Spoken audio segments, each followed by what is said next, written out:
ಇನ್ನ ರಾಜ್ಯ ರಾಜಕೀಯದಲ್ಲಿ ಅನುದಾನದ ಪಾಲಿಟಿಕ್ಸ್ ಸಿಕ್ಕಾಪಟ್ಟೆ ಜೋರಾಗ್ತಾ ಇದೆ. ಶಾಸಕರ ಅಸಮಾಧಾನವನ್ನ ಹೋಗಲಾಡಿಸೋದಕ್ಕೆ ಈಗ ಸಿಎಂ ಸಿದ್ದರಾಮಯ್ಯ ಸ್ವಪಕ್ಷದ ಶಾಸಕರಿಗೆ ಹೆಚ್ಚಿನ ಅನುದಾನವನ್ನ ಕೊಡೋದಕ್ಕೆ ರೆಡಿ ಆಗಿದ್ದಾರೆ.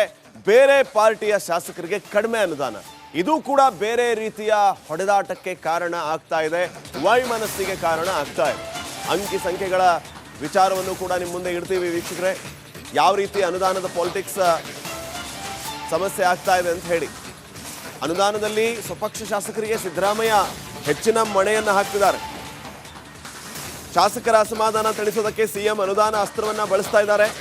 ಕಾಂಗ್ರೆಸ್ನ ಶಾಸಕರಿಗೆ 50 ಕೋಟಿ ರೂಪಾಯಿ ಅನುದಾನಕ್ಕೆ ಪ್ಲಾನ್ ಮಾಡ್ಕೊಂಡಿದ್ದಾರೆ. ಕಾಂಗ್ರೆಸ್ ಶಾಸಕರಾಗಿದ್ರೆ ಅವರಿಗೆ 50 ಕೋಟಿ ರೂಪಾಯಿ ಕೊಡೋದು. ಬಿಜೆಪಿ ಜೆಡಿಎಸ್ ಶಾಸಕರಿದ್ರೆ ಅವರಿಗೆ 10 ರಿಂದ 15 ಕೋಟಿ.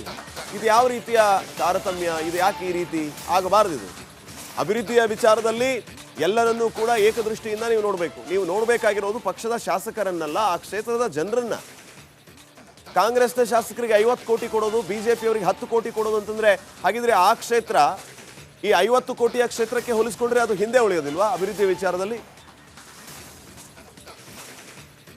ಈ ಬಗ್ಗೆ ಇನ್ನಷ್ಟು ಮಾಹಿತಿಯನ್ನ ಕೊಡೋದಕ್ಕೆ ನಮ್ಮ ಪ್ರತಿನಿಧಿ ಸುರೇಶ್ ಈಗ ನೇರ ಸಂಪರ್ಕದಲ್ಲಿ ಜಾಯ್ನ್ ಆಗಿದ್ದಾರೆ. ಸುರೇಶ್, ಸಿದ್ದರಾಮಯ್ಯ ಅವರ ಈ ರೀತಿಯ ಒಂದು ವಿಧಾನ ನಿಜಕ್ಕೂ ಇದು ಅಕ್ಷಮ್ಯ. ಇದನ್ನು ನಾವು ಸ್ವಾಗತಿಸುವಂತ ಮಾತೇ ಬರಲ್ಲ ಇಲ್ಲಿ. ಆ ಬಿಜೆಪಿ ಆಗಲಿ ಜೆಡಿಎಸ್ ಆಗಲಿ, ನಾವು ಕ್ಷೇತ್ರದ ಜನರನ್ನ ಫೋಕಸ್ ಮಾಡಬೇಕಾಗುತ್ತೆ.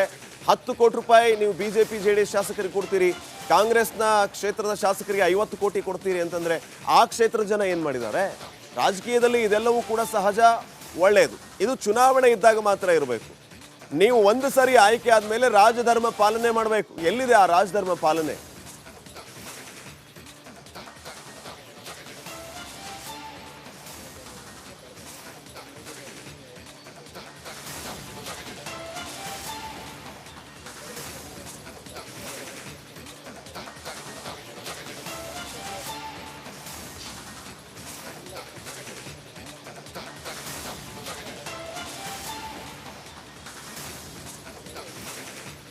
ಸುರೇಶ್, ಸಿದ್ದರಾಮಯ್ಯ ಅವರ ಈ ನಡೆ ಎಷ್ಟೆಲ್ಲ ಚರ್ಚೆಗೆ ಕಾರಣ ಆಗಿದೆ.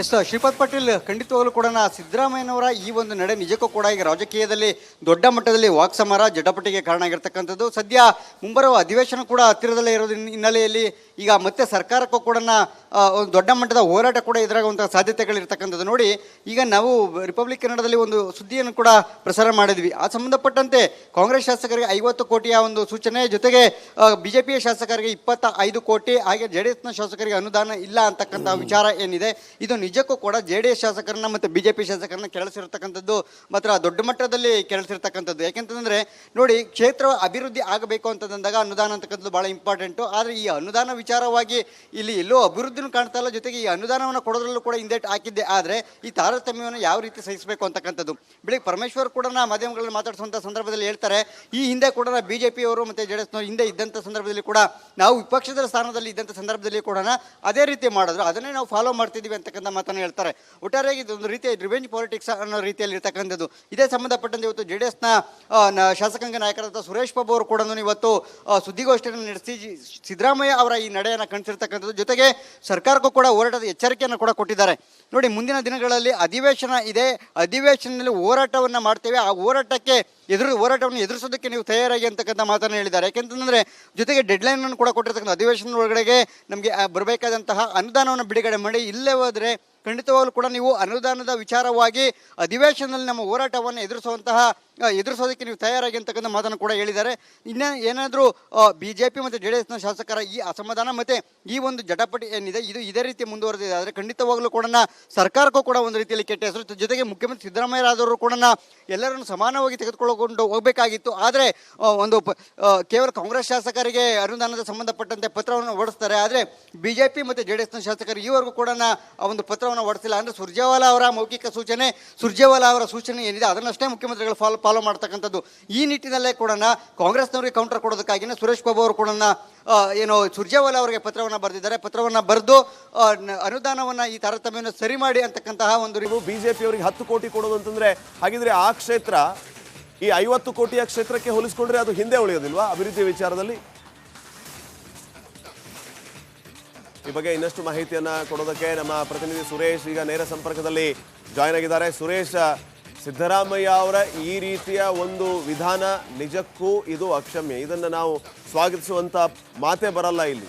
ಆ ಬಿಜೆಪಿ ಆಗಲಿ JDS ಆಗಲಿ, ನಾವು ಕ್ಷೇತ್ರದ ಜನರನ್ನ ಫೋಕಸ್ ಮಾಡಬೇಕಾಗುತ್ತೆ. 10 ಕೋಟಿ ರೂಪಾಯಿ ನೀವು ಬಿಜೆಪಿ JDS ಶಾಸಕರಿಗೆ ಕೊಡ್ತೀರಿ, ಕಾಂಗ್ರೆಸ್ನ ಕ್ಷೇತ್ರದ ಶಾಸಕರಿಗೆ 50 ಕೋಟಿ ಕೊಡ್ತೀರಿ ಅಂತಂದ್ರೆ ಆ ಕ್ಷೇತ್ರದ ಜನ ಏನ್ ಮಾಡಿದ್ದಾರೆ? ರಾಜಕೀಯದಲ್ಲಿ ಇದೆಲ್ಲವೂ ಕೂಡ ಸಹಜ, ಒಳ್ಳೆಯದು. ಇದು ಚುನಾವಣೆ ಇದ್ದಾಗ ಮಾತ್ರ ಇರಬೇಕು. ನೀವು ಒಂದು ಸರಿ ಆಯ್ಕೆ ಆದ್ಮೇಲೆ ರಾಜಧರ್ಮ ಪಾಲನೆ ಮಾಡಬೇಕು. ಎಲ್ಲಿದೆ ಆ ರಾಜಧರ್ಮ ಪಾಲನೆ?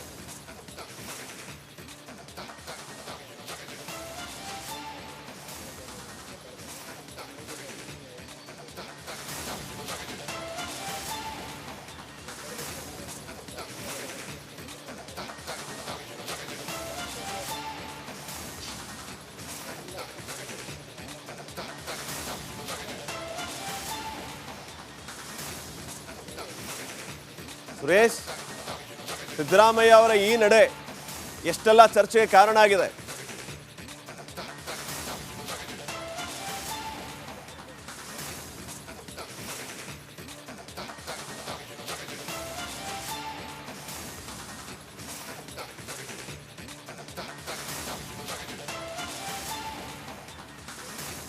ಎಸ್ ಶ್ರೀಪಾದ್ ಪಾಟೀಲ್, ಖಂಡಿತವಾಗಲೂ ಕೂಡ ಸಿದ್ದರಾಮಯ್ಯನವರ ಈ ಒಂದು ನಡೆ ನಿಜಕ್ಕೂ ಕೂಡ ಈಗ ರಾಜಕೀಯದಲ್ಲಿ ದೊಡ್ಡ ಮಟ್ಟದಲ್ಲಿ ವಾಕ್ಸಮರ ಜಟಾಪಟಿಗೆ ಕಾರಣ ಆಗಿರ್ತಕ್ಕಂಥದ್ದು. ಸದ್ಯ ಮುಂಬರುವ ಅಧಿವೇಶನ ಕೂಡ ಹತ್ತಿರದಲ್ಲೇ ಇರೋದ್ರ ಹಿನ್ನೆಲೆಯಲ್ಲಿ ಈಗ ಮತ್ತೆ ಸರ್ಕಾರಕ್ಕೂ ಕೂಡ ಒಂದು ದೊಡ್ಡ ಮಟ್ಟದ ಹೋರಾಟ ಕೂಡ ಎದುರಾಗುವಂತಹ ಸಾಧ್ಯತೆಗಳಿರ್ತಕ್ಕಂಥದ್ದು. ನೋಡಿ, ಈಗ ನಾವು ರಿಪಬ್ಲಿಕ್ ಕನ್ನಡದಲ್ಲಿ ಒಂದು ಸುದ್ದಿಯನ್ನು ಕೂಡ ಪ್ರಸಾರ ಮಾಡಿದ್ವಿ. ಆ ಸಂಬಂಧಪಟ್ಟಂತೆ ಕಾಂಗ್ರೆಸ್ ಶಾಸಕರಿಗೆ 50 ಕೋಟಿಯ ಒಂದು ಸೂಚನೆ, ಜೊತೆಗೆ ಬಿಜೆಪಿಯ ಶಾಸಕರಿಗೆ 25 ಕೋಟಿ, ಹಾಗೆ JDSನ ಶಾಸಕರಿಗೆ ಅನುದಾನ ಇಲ್ಲ ಅಂತಕ್ಕಂತಹ ವಿಚಾರ ಏನಿದೆ, ಇದು ನಿಜಕ್ಕೂ ಕೂಡ JDS ಶಾಸಕರನ್ನ ಮತ್ತು ಬಿಜೆಪಿ ಶಾಸಕರನ್ನ ಕೆಳಸಿರ್ತಕ್ಕಂಥದ್ದು ಮಾತ್ರ ದೊಡ್ಡ ಮಟ್ಟದಲ್ಲಿ ಕೆಳಸಿರ್ತಕ್ಕಂಥದ್ದು. ಯಾಕೆಂತಂದ್ರೆ ನೋಡಿ, ಕ್ಷೇತ್ರ ಅಭಿವೃದ್ಧಿ ಆಗಬೇಕು ಅಂತಂದಾಗ ಅನುದಾನ ಅಂತಕ್ಕಂಥದ್ದು ಬಹಳ ಇಂಪಾರ್ಟೆಂಟು. ಆದರೆ ಈ ಅನುದಾನ ವಿಚಾರವಾಗಿ ಇಲ್ಲಿ ಎಲ್ಲೋ ಅಭಿವೃದ್ಧಿನೂ ಕಾಣ್ತಾ ಇಲ್ಲ, ಜೊತೆಗೆ ಈ ಅನುದಾನವನ್ನು ಕೊಡೋದ್ರಲ್ಲೂ ಕೂಡ ಹಿಂದೇಟು ಹಾಕಿದ್ದೆ. ಆದರೆ ಈ ತಾರತಮ್ಯವನ್ನು ಯಾವ ರೀತಿ ಸಹಿಸಬೇಕು ಅಂತಕ್ಕಂಥದ್ದು ಬೆಳಿಗ್ಗೆ ಪರಮೇಶ್ವರ್ ಕೂಡ ಮಾಧ್ಯಮಗಳಲ್ಲಿ ಮಾತಾಡಿಸುವಂಥ ಸಂದರ್ಭದಲ್ಲಿ ಹೇಳ್ತಾರೆ, ಈ ಹಿಂದೆ ಕೂಡ ಬಿಜೆಪಿಯವರು ಮತ್ತು JDSನವರು ಹಿಂದೆ ಇದ್ದಂಥ ಸಂದರ್ಭದಲ್ಲಿ ಕೂಡ ನಾವು ವಿಪಕ್ಷದ ಸ್ಥಾನದಲ್ಲಿ ಇದ್ದಂಥ ಸಂದರ್ಭದಲ್ಲಿ ಕೂಡ ಅದೇ ರೀತಿ ಮಾಡಿದ್ರು, ಅದನ್ನೇ ನಾವು ಫಾಲೋ ಮಾಡ್ತಿದ್ದೀವಿ ಅಂತಕ್ಕಂಥ ಮಾತನ್ನು ಹೇಳ್ತಾರೆ. ಒಟ್ಟಾರೆಯಾಗಿ ಇದೊಂದು ರೀತಿಯ ರಿವೆಂಜ್ ಪಾಲಿಟಿಕ್ಸ್ ಅನ್ನೋ ರೀತಿಯಲ್ಲಿ ಇರ್ತಕ್ಕಂಥದ್ದು. ಇದೇ ಸಂಬಂಧಪಟ್ಟಂತೆ ಇವತ್ತು JDSನ ಶಾಸಕಾಂಗ ನಾಯಕರಾದ ಸುರೇಶ್ ಬಾಬು ಅವರು ಕೂಡ ಇವತ್ತು ಸುದ್ದಿಗೋಷ್ಠಿಯನ್ನು ನಡೆಸಿ ಸಿದ್ದರಾಮಯ್ಯ ಅವರ ಈ ನಡೆಯನ್ನು ಕಾಣಿಸಿರ್ತಕ್ಕಂಥದ್ದು, ಜೊತೆಗೆ ಸರ್ಕಾರಕ್ಕೂ ಕೂಡ ಹೋರಾಟದ ಎಚ್ಚರಿಕೆಯನ್ನು ಕೂಡ ಕೊಟ್ಟಿದ್ದಾರೆ. ನೋಡಿ, ಮುಂದಿನ ದಿನಗಳಲ್ಲಿ ಅಧಿವೇಶನ ಇದೆ, ಅಧಿವೇಶನದಲ್ಲಿ ಹೋರಾಟವನ್ನು ಮಾಡ್ತೇವೆ, ಆ ಹೋರಾಟವನ್ನು ಎದುರಿಸೋದಕ್ಕೆ ನೀವು ತಯಾರಾಗಿ ಅಂತಕ್ಕಂಥ ಮಾತನ್ನು ಹೇಳಿದ್ದಾರೆ. ಯಾಕೆಂತಂದ್ರೆ ಜೊತೆಗೆ ಡೆಡ್ಲೈನ್ ಅನ್ನು ಕೂಡ ಕೊಟ್ಟಿರ್ತಕ್ಕಂಥ ಅಧಿವೇಶನ ಒಳಗಡೆಗೆ